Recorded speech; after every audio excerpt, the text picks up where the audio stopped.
Okay, so this is just some extra notes that I've got on the outcome.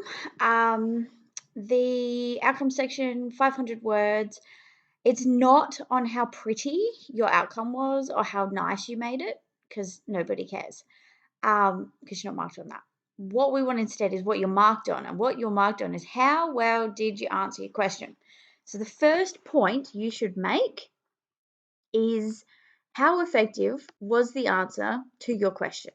What were the different areas of your topic that you actually answered? What were the 2 or maybe 3 main points that you made, and why did they answer the question? Then the second point that you're going to make is actually the strengths of the outcome. What did you do that was great? Was it really well developed? I've got a list of them coming. So, we talk about the strengths. But then you have to talk about the weaknesses. All right. So you did this great outcome. It was all really good. But, you didn't cure cancer. What did you do that was good, but also how could it have been improved? It wasn't a university level paper. You weren't a researcher at, NASA doing something. So what is it that stopped your paper from being the best in the world? Then you compare your sections. So we want you to go through with a comb, and your fourth point should be paragraph 1 was brilliant. I was so all over those definitions. Paragraph 2, oh, look, that one had a bit of dodgy evidence in it. That one wasn't as good. Paragraph 3, well, now looking back at it, maybe it wasn't the best thing that I could have done.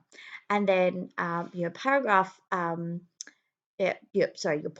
your final point for your outcome section is how well did you answer your question? Yep, I resolved my question completely. Yep, I covered every element of it. Yep, I made it so clear and perfect and brilliant, and it was the best thing ever. Or, yeah, look, I answered most sections well. There were a few flaws, but, the quality was pretty good. So the features you're talking about is how clear your answer was it detailed? Was it limited? Etc. Only talk about your format if it helps you to prove that your paper was good. So if you say, my diagrams really helped my explanation of underwater knitting because they showed people what under knitting was, then that's great. But if you just say, I had great pictures and they looked pretty, then that's useless. Okay. Some things to be thinking about. Did you widely represent the people involved? Did you provide an objective or a subjective or both reflection on this? Were you specific or were you generalized? Were different sections specific compared to other sections which were generalized? All of those keywords could be sentences in your work. Okay, so these videos, sorry, they're super ugly, but they're just here to give you extra vocab and extra ideas as you're writing.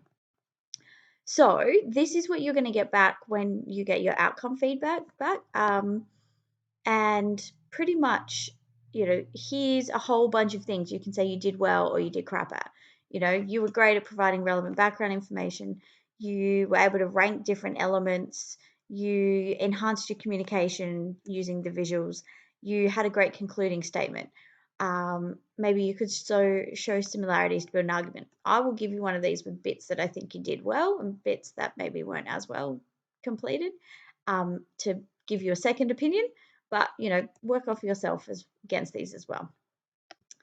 Other things to consider: if your outcome was biased, you might have had too subjective, too emotive, too controversial, or too skewed opinions.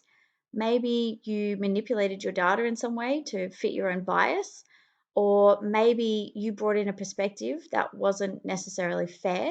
So, pretty much in the classroom, we're all sort of similar. We have these, pretty stock standard variables. None of us are, I don't think, able to, I guess, let's say if we take Kat's topic, none of us are actually living in the Great Australian Bight able to take this on. But we are biased because we are in the state, which could be affected. So then that means that all of the information Kat wrote is coming from that bias, and that could be a problem. It could also be a strength, depends how she did it. valid and invalid perspectives.